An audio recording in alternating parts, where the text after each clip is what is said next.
from Call Gaming. We'll see if they can do a little bit better this time. Heading into Picks and Bans game at number 2, Call Gaming having a huge chip on their shoulder this time, and they are going to be on the blue side.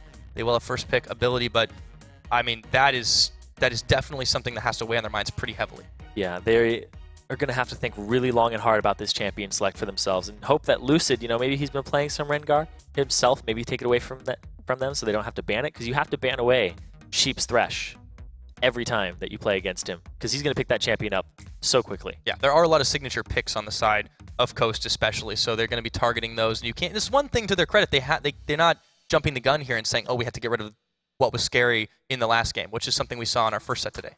Yeah, and I like that they're banning out these supports and targeting Sheep's champion pool, but I don't think Sheep is the biggest problem on this team. It just looks like Call Gaming is trying to focus on that bottom lane and being like, okay, bottom lane, you got to win this time.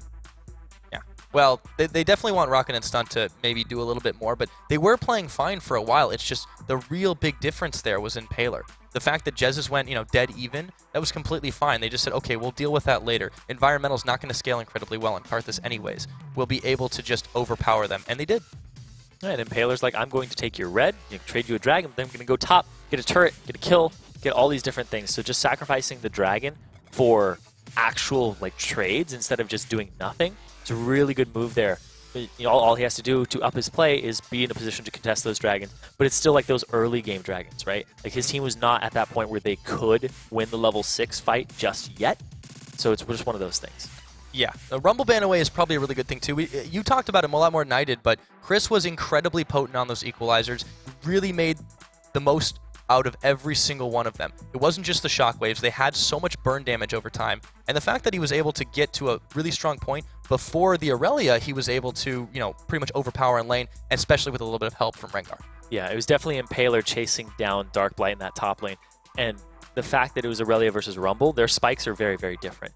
Rumble's like, okay, I'm pretty good level 1, really good level 2 and 3, and then he just has this great curve upward that just lasts pretty much the entire game. And Aurelia's like, bad, okay, there we go. Like really high based off items. And if you give him no gold, then he's got nothing. Yeah, it's a little bit rough. So they get the Maokai ban away, and they're thinking about first picking Aurelia again. You know, this is going to give the Rengar away, and I'm not sure what they're thinking here.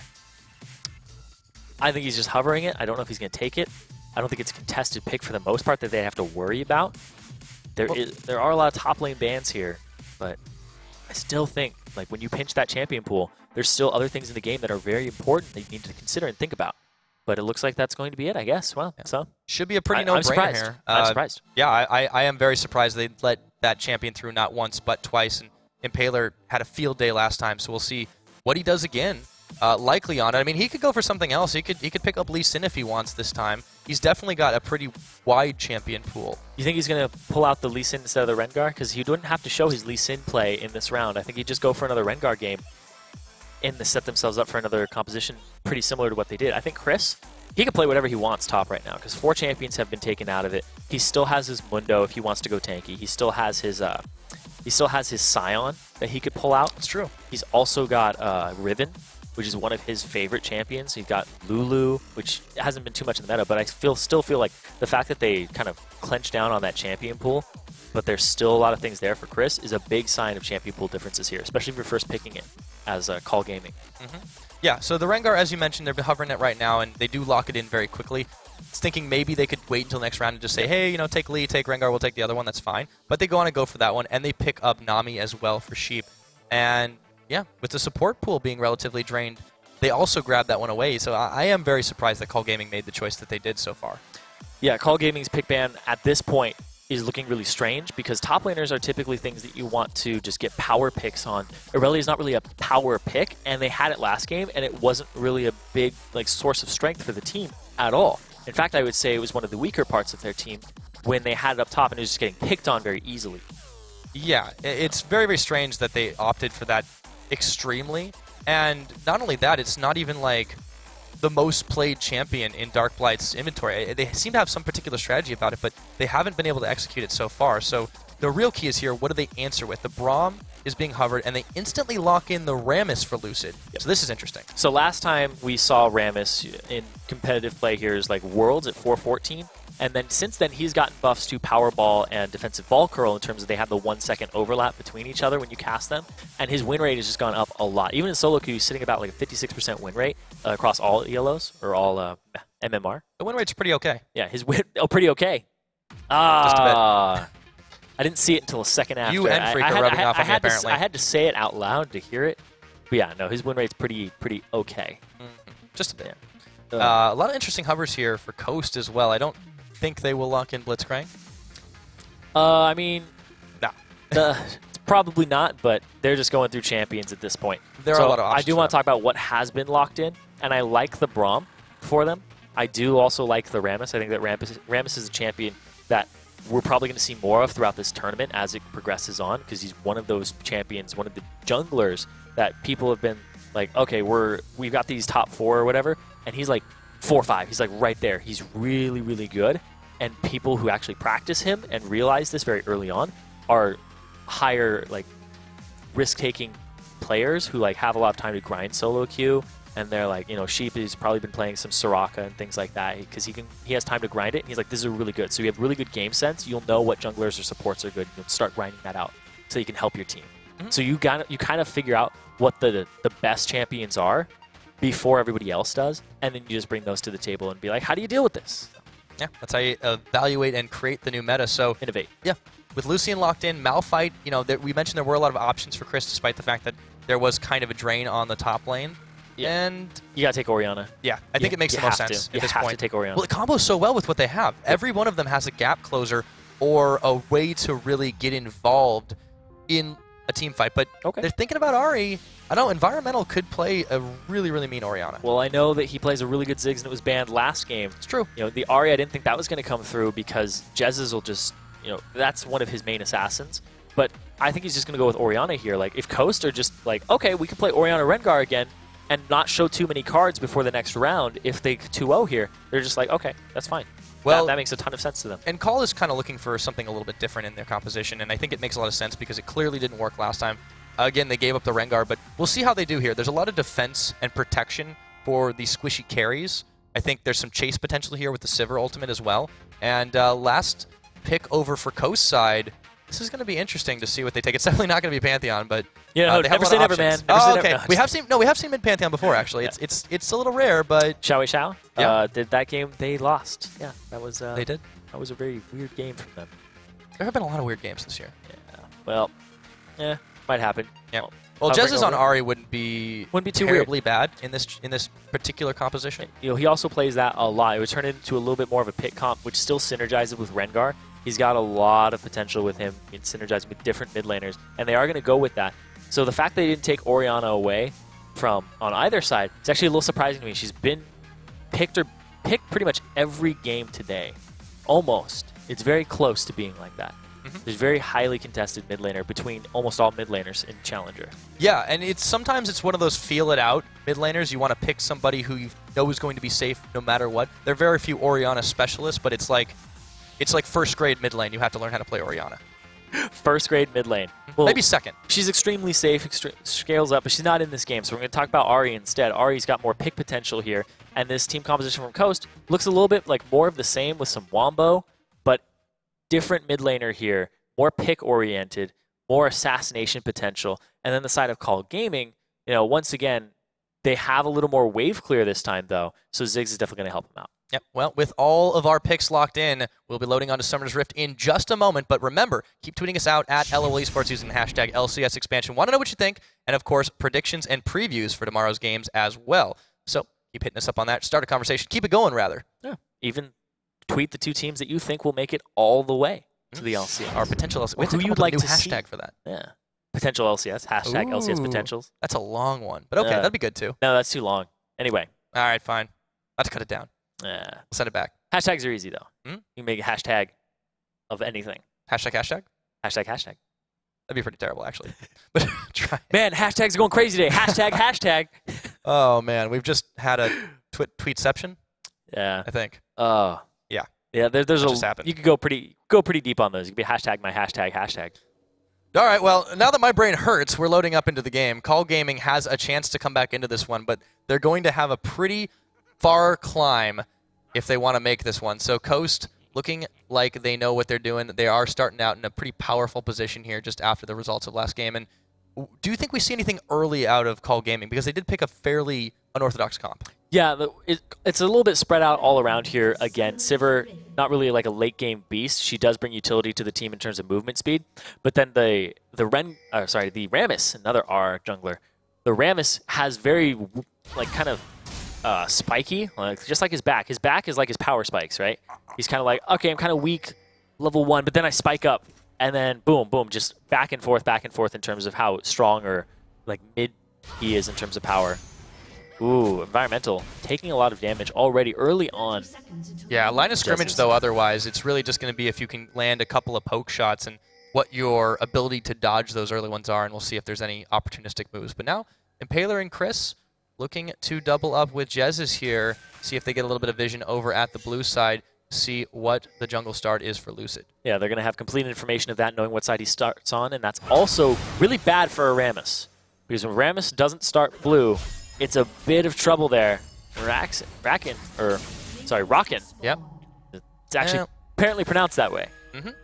And Sheep is currently pronounced ow. He took a little bit of damage off that one, but not enough to take him down. They really don't want to commit to this. It's a safe start. Yeah, it's a really safe start. They do have the information that they need, though. So they're going to see Lucid start on that blue side. And like I said, it's really bad if Rammus starts red. But right now, it's kind of like, well, we know which side he's going to start on because they got wards on both buffs.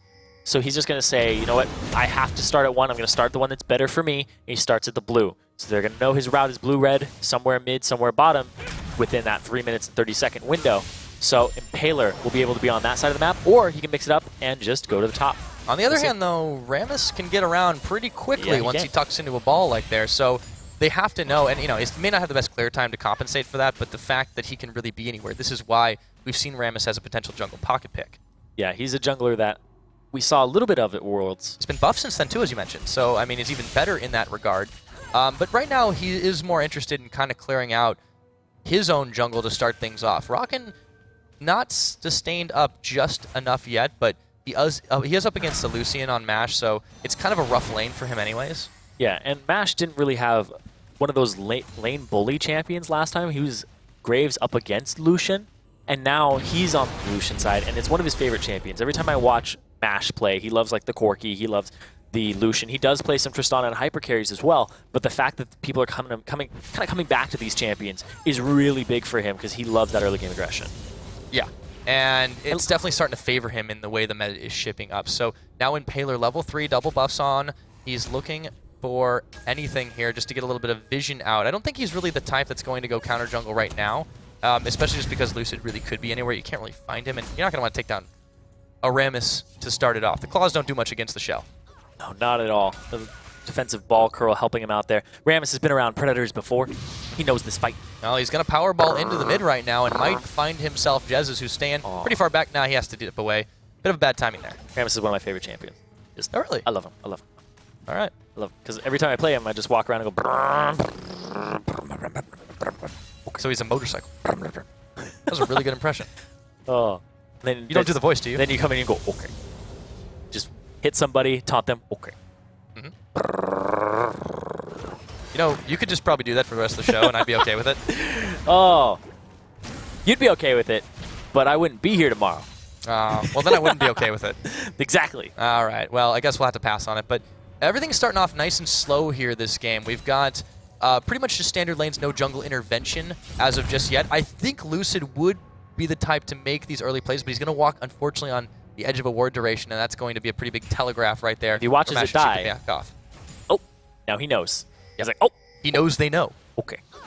Not okay. Oh, he's going to come in anyways.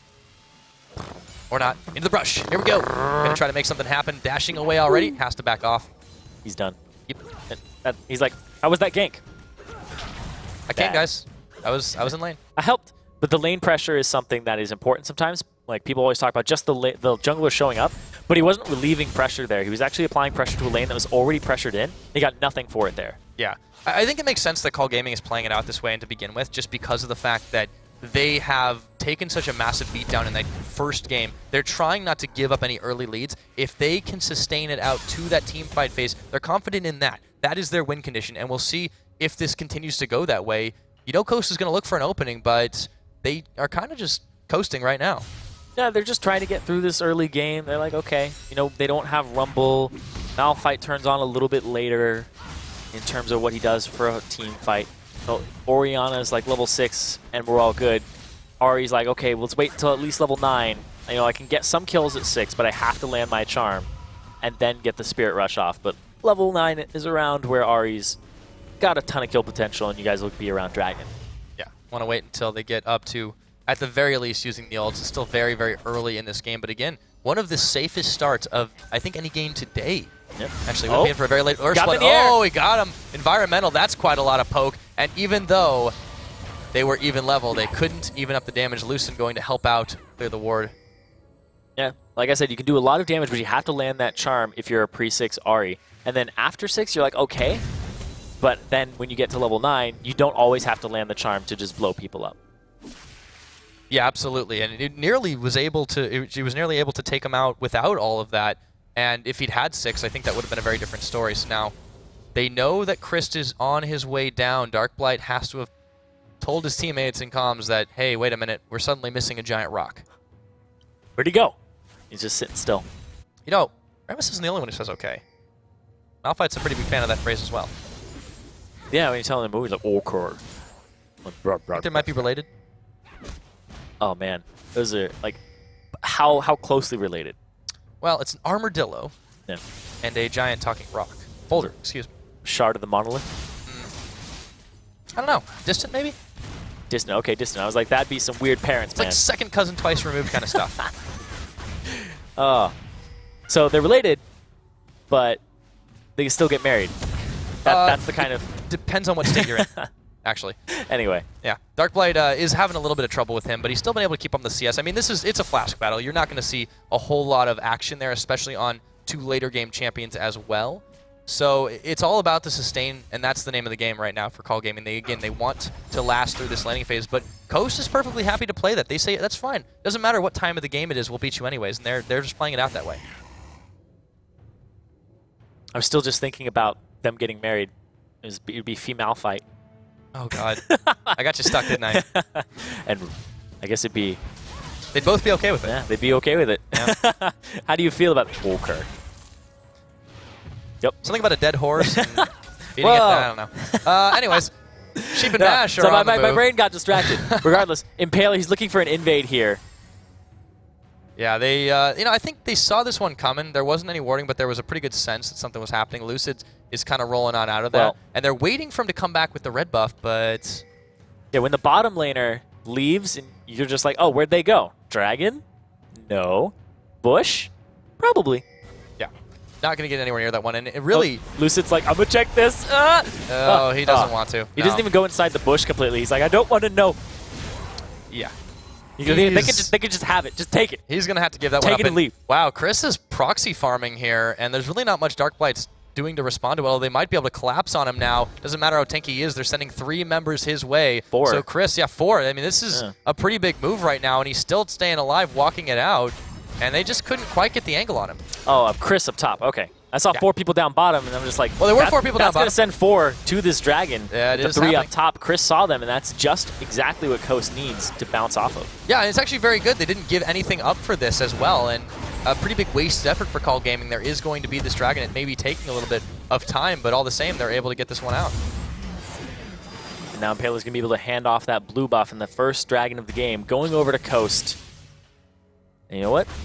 That's exactly what they need. They, like before, they were able to give up these dragons, no problem, because the team composition is all about fighting. This one, it's like, you know what? We have a Lucian. We have some early game pressure. We should secure these dragons for ourselves so that we can scale up a little bit sooner so that our power spikes of Ahri are a little more potent, so that you get them a little sooner. It just, all around, it's a fantastic idea, and it's what they should be doing. Like, sometimes it's okay to give up dragons, and you can go get other things for it, but this was one of those times with the composition where you're like, we should do it.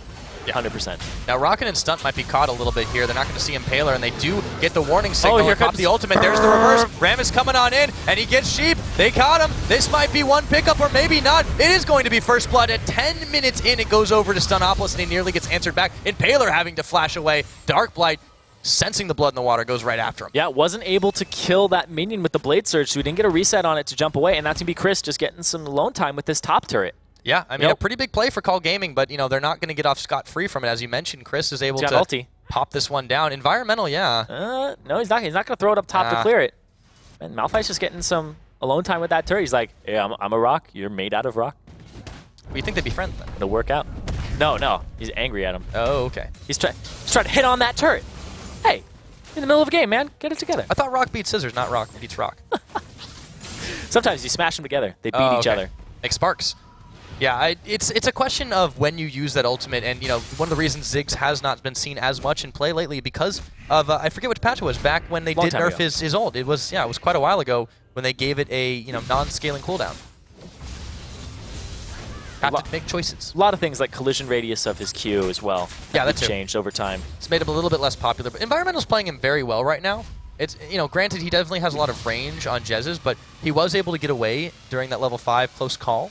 This cameraman knows me too well. Oh, yeah. Here comes Lucid. And those boots. Get to that jungle as quick as you can. Rammus just makes me have so much fun.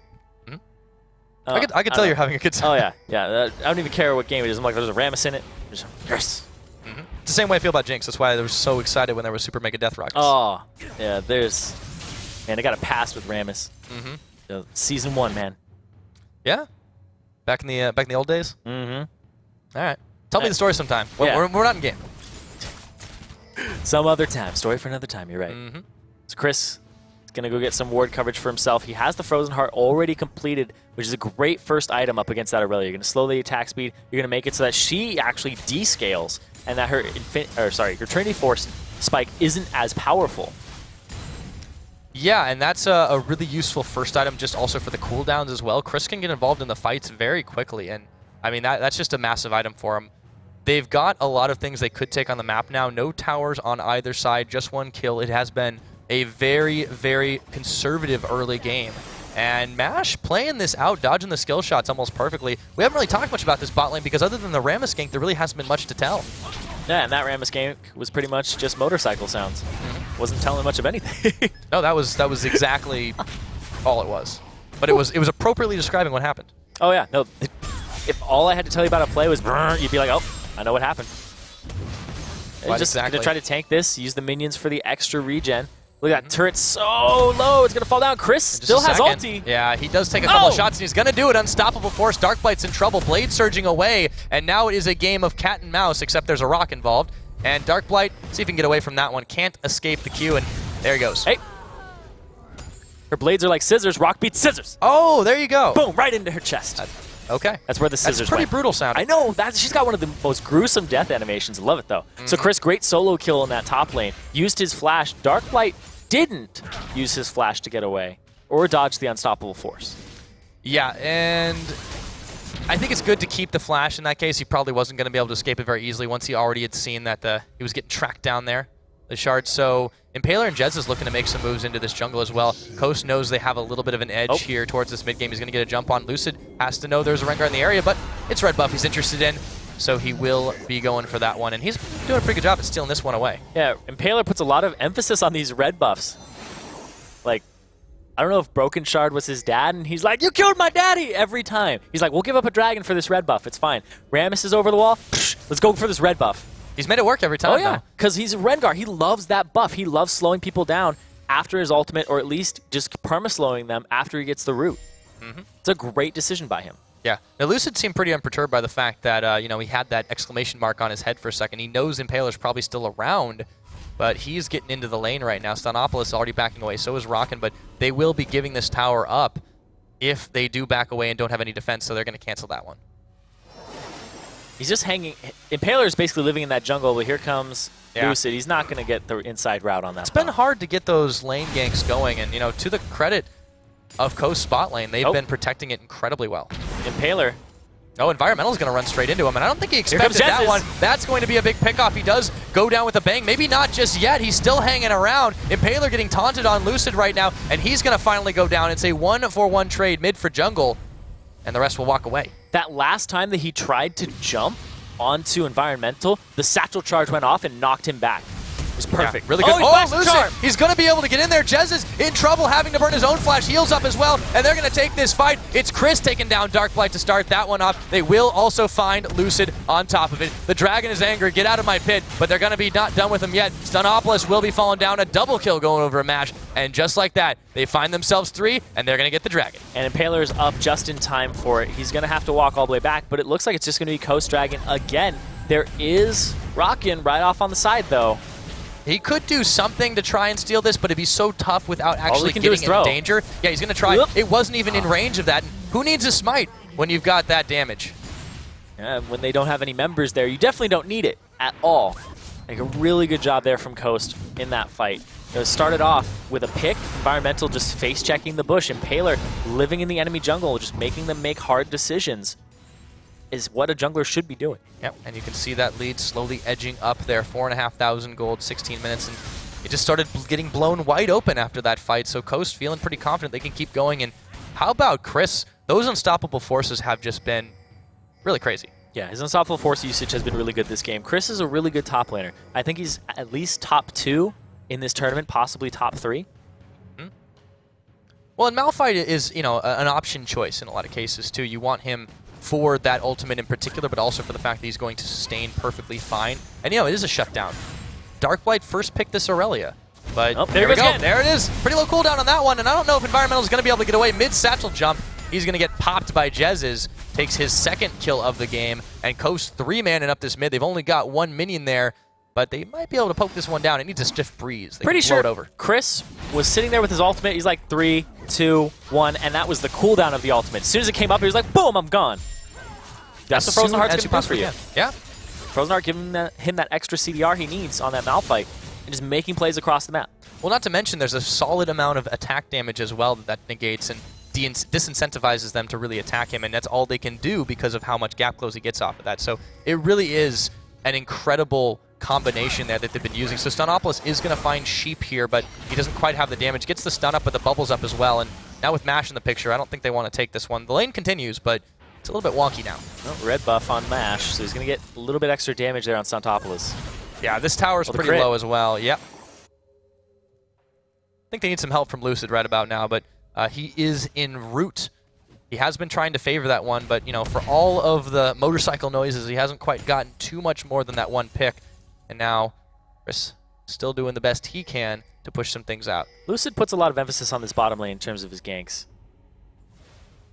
He likes the lane ones, too. I'm kind of surprised. But then again, there have been a lot of warding that Mash and Sheep have been doing on this bot side. Now, they could be in a little bit of trouble. Here he comes in, Powerball. He's going to get his pulling on. Bubble. No, he's getting out of there. And now Sheep's in trouble, taunted away. They'll be able to find him Tremors on. And that's Lucid picking up his second kill. Turret was killed all the way opposite in the top side. And they're in the mid side. And they're still going, diving back beyond this one. Darkblight could be in a bit of trouble, but now Chris and Impaler are caught between a tower and a hard place. And meanwhile, Jez has actually solo killed Environmental in the mid lane, got his flash, used his own Ignite, and also, he's got a Magize. Yep, and here comes Lucid to try and even the score. Riding on Impaler is actually going to flash away from that one, so Chris all on his own. That tower's taken a lot of abuse. Darkblight. Oh, Blade Surge. Minions might do it. It's actually Chris. He flashes in for it, and Lucid just left to clear some minions. Wasn't able to protect Aurelia right there, and geez, the hits just keep on coming. Yeah, Chris has a lot of armor, and he has that extra HP from the Giant's Belt already in his pocket. He's able to tank this up.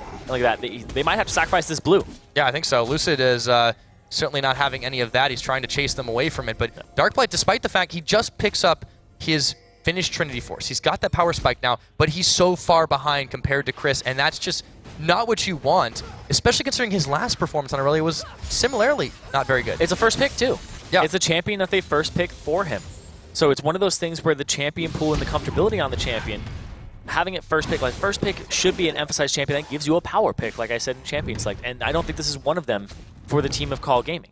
Yeah, it certainly has been a curious choice throughout this series, and you know, maybe they're hoping he starts channeling a little Wicked before this game is over, but for the time being, it's been really, really rough for Call Gaming, and they have grabbed a few little edges here and there, but it seems like it's consolation and compared to what Coast has been doing. They just keep standing in these bushes because they understand that they should be using parts of their pick comp at this point in the game, because they have this little bit of a lead, 5K. They have pressure. Jez's has a Magi's Soul Stealer, so every pick they get, is exponentially worth more than what it should have been worth, because it gives immediate combat stats too. Yeah, and that just shows how confident he is after finishing the Deathfire Grasp, but he goes straight into that item. And, you know, Jez is, we mentioned he sometimes likes to be a safe laner, but he has a hidden assassin side that he brings out in situations It's like only this. Ahri, for the most part. I know he's been practicing some Zed lately, but it's pretty much only been Ahri that he keeps falling back on. Signature champion for him. That and his Ziggs a little bit. Yeah, I would say. And, you know, the Ahri is definitely a more catch-oriented pick, and it works with this team because they have so much in terms of small CC lockdowns. They have Sheep for the counter-engage as well. And so far, Call Gaming hasn't really been able to find a situation where they want to even take anything close to a 5v5. We've had pretty much just very, very scattered skirmishes throughout this game. Yeah, and the skirmishes keep going in favor of Coast. They'll give up one or two, but overall, Coast is just doing a really good job of splitting, and they're just, you can kind of see winning off of individual skill in these lanes. Jez is a solo killing environmental and getting some advantages from him, and then going like middle, going bottom, going to the dragon. Just they're playing really, really soundly on Coast's team, and it just shows why they're one of the tournament favorites. Like, it'd be very surprising to most people if Coast did not make top 4. Yeah, I think that's a pretty big statement there, just showing how much confidence people have in them and they have in themselves going forward. But it is an all-star lineup, as you mentioned. This particular roster might not be as long-standing, but they all have experience. They all seem to come together, and you know that turnaround time is much lower when you have LCS caliber players across the board. Oh yeah, they all spent a little bit of a stint in the LCS, and they're looking to get back, and there it is. Dragon again for Impaler. Pink ward cleared out. Started up. Yep, Stunopolis and Rockin are here at the red side, but what are they giving up in exchange for it? Lucid's going to clear this one away, but Dragon's already at half health, and they're hoping to scare them off. It looks like they do, but this could be a real fight now. They need Chris, and they need Jez's to get in here to make this 5v5 happen. Can Call Gaming pull this one off, though? They just might. However, Stun has to stop taking pot shots like that. Rockin really trigger happy with that spell shield, too. Very quick that he used that. That's going to be off for a little while, so they may want to try and disengage this one. Yeah, there's a lot of things here, like Mash just walking up and forcing some damage. The thing is if Stuntopolis, he has to take that damage. If he doesn't take that damage and he uses Unbreakable, then Sheep just waits and then throws out the Tidal Wave.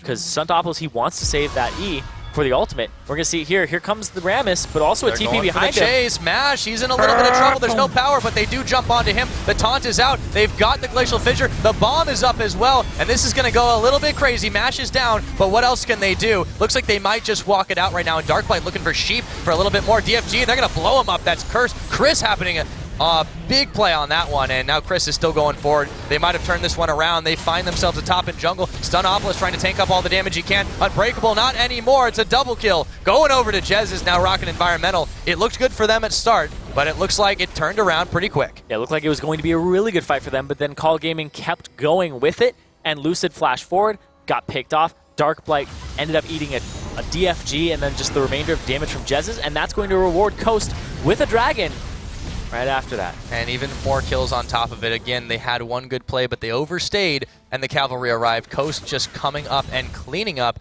and now they've got 9,000 gold ahead of their opponents. Over 9,000. Yep, over 9,000 gold at 23.5 minutes here for Coast.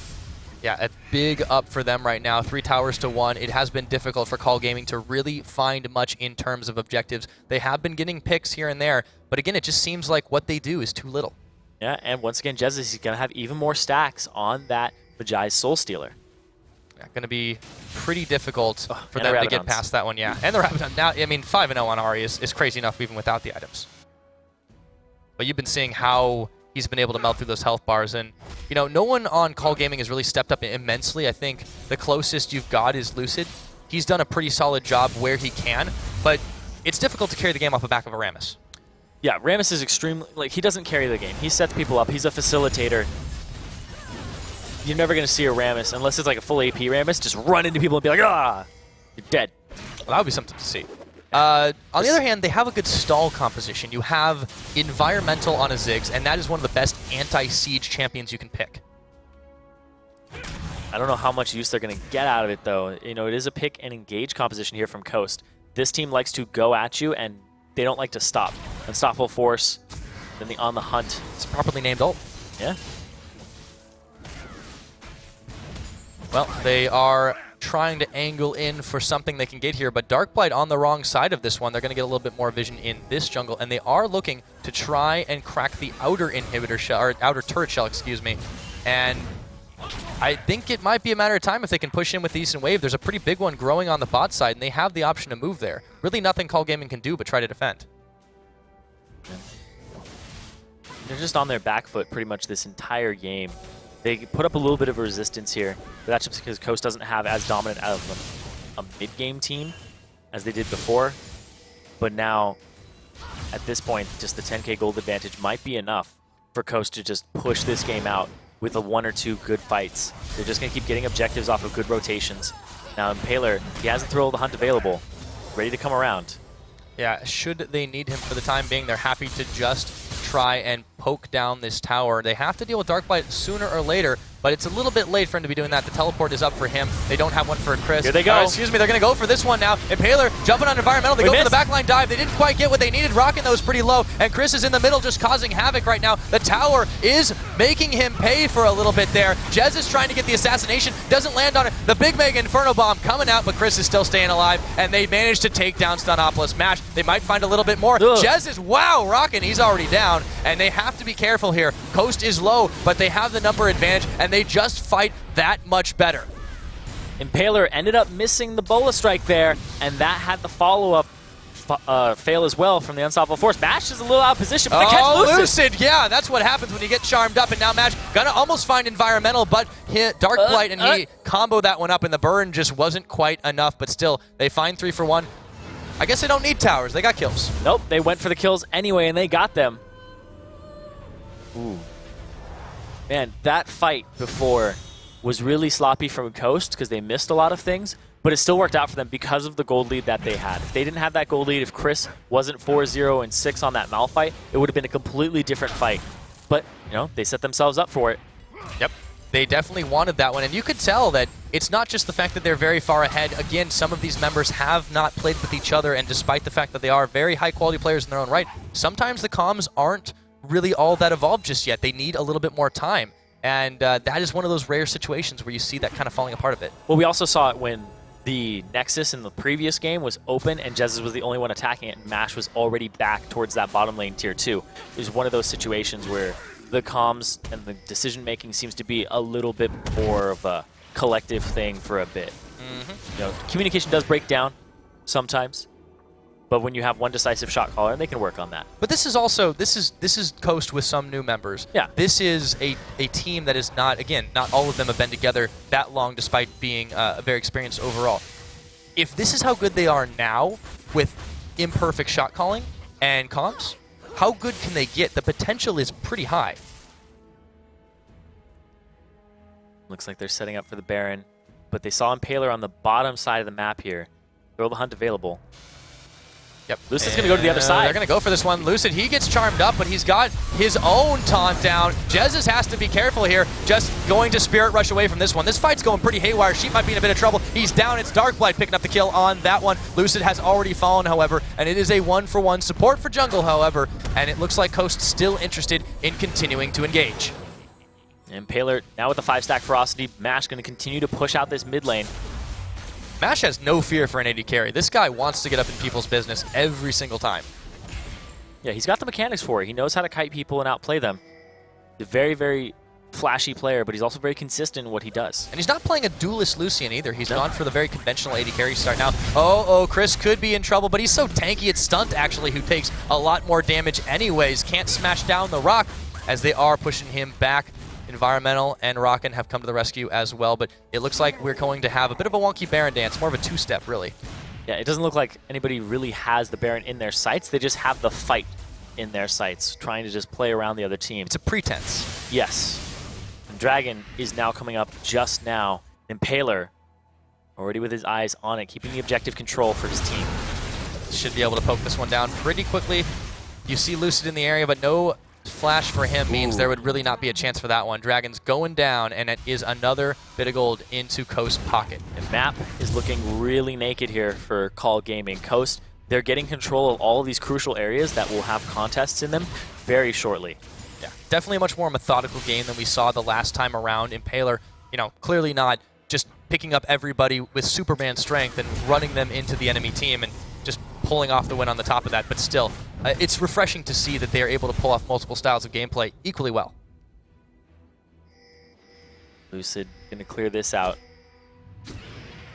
Knows that he has the time for it. But he's getting TP'd behind right now. Chris is actually behind him. They're trying to pinch him off. Maybe he doesn't have the jungler. time. Oh, he's powerballed away.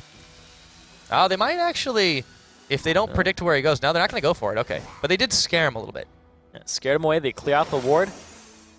And that might force him to wrap around again because their vision is scarce. Impaler's going to walk up to Lucid. Yeah, he wants this one, actually. So a little bit of jungle fight right now. One level advantage. Yep, he did get that one out. Bubble's going to land, though. It's going to go on Lucid, the tidal wave as well. They should be able to pick him off. And they also answer back with a big kill over in the jungle as well. Darkblight, he's down. It's a double going over to Jez's, and they want even more. This could be Baron right here. It's 30 minutes in. He's got 17 stacks. He's at, that looked like 775 AP on that Ahri. Yeah, that's why you build a Medjai's at this point in the game. If you're that good at Ahri. Yeah. You don't always build a Medjai's second item. Don't try this at home. Yeah, don't buy it second item all the time. Only if you're 9-0. And looking to be an LCS player. Yeah. In the promo tournament. Pretty steep conditions there, but you can see the amount of damage that Coast has right now, just firing down this Baron at will. It's got absolutely no chance, and the big buff going over to Coast. 31.5 minutes in, they have a massive lead over Call Gaming.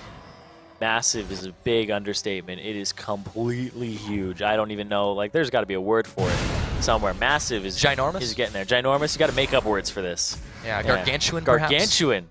Yeah, let's go with that. That's one we don't use enough. Gargantuan, man, you're bringing me back to like D&D. It's a gargantuan-sized gold lead, like literally just the size of gold, a huge gold mound the size of a dragon. That would be gargantuan. Well, I think gargantuan was usually the size of a monster that was described to me by a DM if I was about to die to it. Yeah, pretty much. Yeah, like, have you ever seen? Usually what it means. You ever seen just Player's Handbook? It shows like a human, and it's like, oh, let's scale this up. And gargantuan is just like 20 times larger than anything else. Yeah, just about. You're like, oh, you want me to fight that? No, okay. That's not happening. Fight it? I don't know. Die to it? Maybe. Pretty much where Jez is. He might be squishy, but he's definitely going to pick you off. Talk about gargantuan too. Chris is pretty massive on this Malphite. I mean, 409 is nothing to sneeze at, and they have not been able to scratch the rock. He hasn't died yet. We've seen a lot of... Oh, Darkblight, speaking of dying, could be a bit of trouble. The bull is on him now, but Impaler guessed he was going to be going a different way, and he's going to get the jump on, but here is the cavalry as well, and he just has to try and blade search away. He's taking a pretty good job with Kite. I don't think he's going to be able to get out of this one for much longer. The culling is on. Mash is trying to chase him away, and they're leading him on a chase all the way around. This is going to buy a little bit of time for Call Gaming, boots. But I think his days are numbered here, and Impaler is on the hunt, and he doesn't give up. Moby boots, but can the blade surge be enough for Darkblight? Well, does he have enough time for the execute? I don't know. Oh, he flashes! He's going to do it. That's Impaler. And that, sweet 300 gold. He had to get it. He had to get it. It's like, nope. They'll try to do the same thing in the bot side. Chris is now going to get taunted up. But again, wow, actually, Rockin walked away from that one, the Unstoppable Force down. But again, very low cooldown on that. And Lucid, he just can't do it.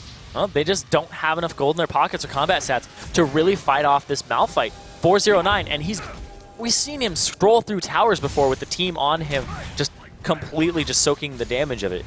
Yeah. So he's really tanky right now, and I don't know what Call Gaming can even do about it. No Last Whisper yet, no Bloodthirster even completed for Rockin', so he's not even going to chip him yet. Yeah, it's absolutely a huge lead for Coast as they continue plowing through the defenses of Call Gaming. And look at that environmental through the backline, still melting there. The Mega Inferno Bomb not nearly going to do enough. Jez is in the front line. This could be a chance for them to get back into it. The charm is on. Darkblight, though, he's going to be able to flash away. Jez is burning that summoner to save his own life. Impaler, though, coming around the backside. He's taunted up. It doesn't even matter. Everyone's pretty low. Impaler is going to get shut down by Rockin', but they should find Darkblight. One more tick of damage, and a big proc on the Static Shiv is going to get another kill in Mash's pocket. They're marching down. They're looking for inhibitor turrets. They're looking for inhibitors. I think Coast is looking for the game. They're coming into this base. They're going to knock this turret down. Going to get themselves another. The wave clear is very, very scarce for Call Gaming. It's going to be a desperate time here for them. Yep, big inhibitor take right now. They can roll around the top and do this again. You know, they don't even have to wait for minions. Chris is just absolutely huge. I can't even think of any more synonyms to describe him or this game anymore. It's just getting crazy. He's pretty big. Just about. Oh, they're just going to play Somebody ate safe. his vegetables. Oh, somebody ate his vegetables, so he just ate everything else? Or Wheaties. And then he ate the person? And yeah. Well, he's got a Baron buff, so technically he's a purple people eater. for another minute at least. Oh, they're going to catch Lucid goodbye. Yeah. And you know something's going wrong when your tankiest member can melt like that. Yeah, Rammus ain't purple, but he's still getting eaten up. And look at that big unstoppable force. They find a double kill from Mash, and they're going on forward. A triple. Can he get the quadra? It looks like it, and that just might be it. It's actually going to be a double kill for Jesus. They will clean house, absolutely. And this is going to be game. 35 minutes in, Coast going to take a 2-0 over Call Gaming, and they did it in style. 11-0-11 for Jez's and a 20-stack Medjai. That Ahri looking at over 800 AP. Ridiculous gameplay from all of Coast across the board. And you say perfect game, and yeah, they made that one look pretty easy. So Coast coming up with a big 2-0, and they're going to move on to the next round. Really no trouble. Yeah, they're just looking in top shape. Like Coast, you know, there were some questions about like who they were going to get after some members had been leaving the roster, and then they pick up Impaler and Jez's. They pick up 2 members of the EU LCS, bring them over, and then they have really solid performances on this team. You know, this is a team that you have to keep your eyes on for the rest of the tournament. This is a team that people are like, these guys are favorites. They're coming in here extremely strong, possibly stronger than the Coast lineup has been in a very long time. So just having that rejuvenation to it is a big thing. Yeah, massive game in their pocket. 2 games in a row just about. And, you know, even though one ended a lot quicker than the other, it was pretty hard to really sneeze at either of them. The performance was really good. They didn't show a lot of hand either. Yeah. So it was very good for them, and they will move on. I think it's Call Gaming. They played their all. They played their hearts out, and they were just unable to come up with a win. So with all that done, we get to go over and talk about our updated bracket and what's going on next. Yeah, you know, Call Gaming, they are a UCLA team. They're going to have more for them later on, but not in this tournament. Yeah, no, not. And, of course, we will review what is going on going forward into tomorrow's matches. Zenith Esports did lose to Final 5 2-1. They will face off, Final 5 will face off against Complexity Black in Group A. And then in Group B, we saw Complexity White 2-1 over Monster Kittens, and they're going to play Curse Academy next week. Yep, of course. And then over in Group C for what will be our last match of tomorrow's games, LOL Pro will take on Fission Esports. And Team Coast Gaming, of course, 2-0. Big game we just saw. They'll be waiting for the winner of that one. And then in Group D, we have Enemy Esports and Noble Truth tomorrow. And the winner of that plays Team Fusion in a week. Team Fusion did get that walkover over Confusion Gaming. Just to make things a little bit more confusing. So after that, of course, those next matches up will have our winners out of each of the groups going forward next week. And to see what happens in the offline event. I mean, all these teams are looking incredibly strong. This is going to be, I think, just a complete bonkers tournament going forward. Yeah, we'll have our top 8 by the end of tomorrow. And then the week after that, we will have our top 4 that make it to the double elim section, where the winner of the winner's bracket and the winner of the loser's bracket make it into the LCS. So really big things on the line here for both of these teams as the LCS looks to expand to 10 teams. Absolutely. So, I mean, big wins today. I think some of the games were a little bit closer than some people expected. I think the Zenith match in particular was really awesome to watch. And I think there's going to be a lot in the books for Final 5. But, you know, some of those guys that got seeded ahead, they might have to be watching those games and thinking, what can they do to come up against that? Oh, yeah. You know the teams that got buys were watching these games. And hopefully all you guys were watching these games, too. If you walked away, shame on you. Yeah. Didn't want to miss it, especially the Rammus games. Oh, yeah. The Rammus games. No. Even if they lost, I don't You missed out on motorcycle noises. I mean, that is... You missed a good time. But just because we finished with our matches for today, of course, the action doesn't have to stop there. Keep tweeting out. Let us know what you think. You can go over to LOL Esports, or rather at LOL Esports, and tweet out LCS expansion. What were your big plays of the day? What do you think is going to go on tomorrow? And who do you think are going to run away with those LCS spots? Yeah, tweet who you think those 2 teams are going to be. Out of all of them, we haven't seen Fusion just yet in this tournament. Haven't seen Curse Academy or Complexity Black, but I'm really excited for those games next week. And that action that we have tomorrow with Noble Esports and LOL Pro and all Fission. Those 2 other teams, Fission and is it Enemy? Enemy Esports as well. So yeah, should have some pretty good matches, of course, but that is going to be it for us tonight. So from all of us here on the ASL broadcast crew, the casters, Irene, of course, Azumo and Egad, everybody, thank you so much for watching. GG, good night, and we'll see you tomorrow.